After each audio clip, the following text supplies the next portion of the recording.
Hello friends, எல்லாருக்கும் வணக்கம். இன்றைக்கி நம்ம ஆதிஸ் சமையல் யூடியூப் சேனலில் தொண்டை வலி, தொண்டை கரகரப்பு இந்த மாதிரி பிரச்சனைகள் இருக்கிறவங்களுக்கான ஒரு கஷாயம் எப்படி பண்ணுறதுன்னு பார்க்கலாம். வாங்க வீடியோக்குள்ளே போகலாம். அதுக்கு முன்னாடி எங்கள் யூடியூப் சேனல் நீங்கள் ஃபஸ்ட் டைம் பார்க்குறீங்க அப்படின்னா மறக்காமல் சப்ஸ்கிரைப் பட்டனை கிளிக் பண்ணிக்கோங்க.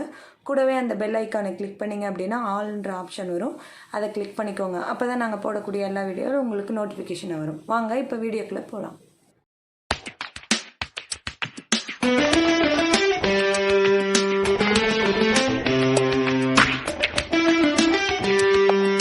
இந்த கஷாயம் பண்ணுறதுக்கு நான் அடுப்பு பற்ற வச்சு ஒரு பாத்திரத்தை வச்சுட்டேன். இது கொஞ்சம் பெரிய பாத்திரமாக இருக்கட்டும். இதில் ஒரு 2 டம்ளர் அளவுக்கு, இல்லைன்னா உங்கள் வீட்டில் எத்தனை பேர் இருக்காங்களோ அதுக்கு தகுந்த மாதிரி தண்ணி ஆட் பண்ணிக்கோங்க. நான் 3 டம்ளர் தண்ணி ஆட் பண்ணுறேன். இந்த தண்ணி கொஞ்சம் கொதிக்கட்டும். நம்ம இந்த கஷாயத்தை தொடர்ந்து ஒரு 7 நாளைக்கு குடிச்சிட்டு வந்தீங்க அப்படின்னா நாள்பட்ட தொண்டை கரகரப்பு, தொண்டை வலி, தொண்டையில் இருக்கிற சளி இது மாதிரியாக இருக்கிறவங்களுக்கு கண்டிப்பாக நல்ல ரிசல்ட் கிடைக்கும். தொண்டை கட்டுதலுக்கு இது மிகச்சிறந்த ஒரு கஷாயமாக இருக்கும். இதில் ஆட் பண்ணக்கூடிய எல்லா பொருட்களும் நம்ம மேக்ஸிமம் வீட்டில் உபயோகப்படுத்தக்கூடிய பொருளாக தான் இருக்கும். நீங்கள் பாருங்கள், தண்ணி கொஞ்சம் சூடாகிடுச்சு. இதில் எல்லா பொருளும் ஆட் பண்ணிடலாம்.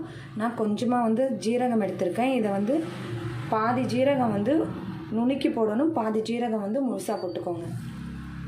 அதே மாதிரி தான் மிளகு பார்த்திங்கன்னா இதில் ஜீரகம் 1 ஸ்பூன், மிளகு 1 ஸ்பூன், அந்த அளவு. இங்கே பாருங்கள், இதில் ரெண்டுமே சேர்த்து நான் ஒவ்வொரு ஸ்பூன் எடுத்திருக்கேன். இதை நுணுக்கி இதில் ஆட் பண்ணிக்கலாம். அடுத்தது திப்பிலி.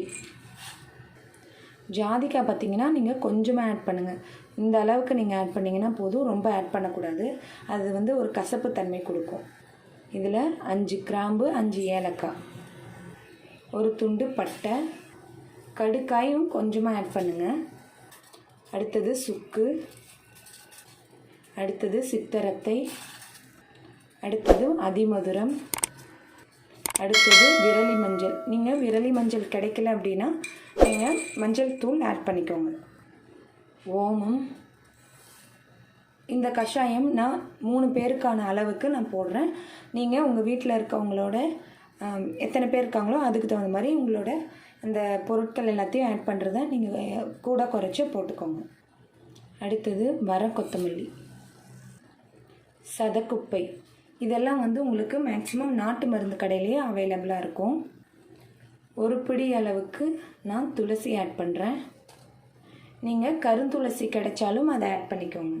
அதே போல் ஒரு 10-15 தூதுவளை. இதில் முள் இருக்கும், அதையெல்லாம் நீங்கள் ரிமூவ் பண்ணிவிட்டு நல்லா வாஷ் பண்ணிவிட்டு இதில் ஆட் பண்ணுங்கள். அடுத்தது 6-7 பல் பூண்டு, புதினா, மொசு கீரை. இது ரொம்ப முக்கியமானது, கற்பூரவள்ளி இலை, இல்லைன்னா ஓமவல்லி இலை. இதை இது மாதிரி நல்லா பிச்சு போடுங்க. இது மாதிரி போடுங்க. அடுத்தது வெத்தலை. நான் 3 வெத்தலை போட்டிருக்கேன். இதையும் நல்லா நீங்கள் பிச்சு போடணும். இதை லைட்டாக மிக்ஸ் பண்ணி விடுங்க. அப்போ தான் அந்த இலையெல்லாம் மூழ்கி இருக்கும். இதை சிம்மிலேயே வச்சு கொஞ்ச நேரம் நல்லா இந்த தண்ணி எல்லாம் வத்துற வரைக்கும், 3 டம்ளர் தண்ணி 1.5 டம்ளராக ஆகிற வரைக்கும் இது நல்லா கொதித்து வரட்டும். பாருங்கள், நம்ம ஊற்றின எல்லா தண்ணியும் ஊற்றி 1.5 டம்ளர் அளவுக்கு வந்திருக்கும் இந்நேரம். இதில் கொஞ்சமாக பனங்கல்கண்டு நிறைய ஆட் பண்ண வேணாம். ஏன்னா கஷாயத்தில் கொஞ்சமாக காரம் இருந்தால் மட்டும்தான் அது நல்லா எஃபெக்டிவாக இருக்கும். ரொம்ப இனிப்பாக இருந்ததுன்னா நல்லா இருக்காது. இதை போட்டுட்டு இந்த பனங்கல்கண்டு நல்லா கரையிற வரைக்கும் இது கொதிக்கட்டும். பனங்கல்கண்டு நல்லா கரைஞ்சிருச்சு. இதில் கொஞ்சமாக நான் மிளகுத்தூள் ஆட் பண்ணுறேன். கல்கண்டு நல்லா கரைஞ்சிருச்சு. இதில் கொஞ்சமாக நான் மிளகுத்தூள் மட்டும் ஆட் பண்ணுறேன். கஷாயத்தை நம்ம நல்லா வடிகட்டிடலாம். நம்ம வடிகட்டியாச்சு. இந்த கஷாயத்தை அட்லீஸ்ட் குறைஞ்சது ஒரு 3 நாளைக்காவது நீங்கள் குடிங்க. கண்டிப்பாக அந்த தொண்டைக்கட்டு எல்லாமே சரியாகி உங்களுக்கு தொண்டை நல்லா ஆகிடும்.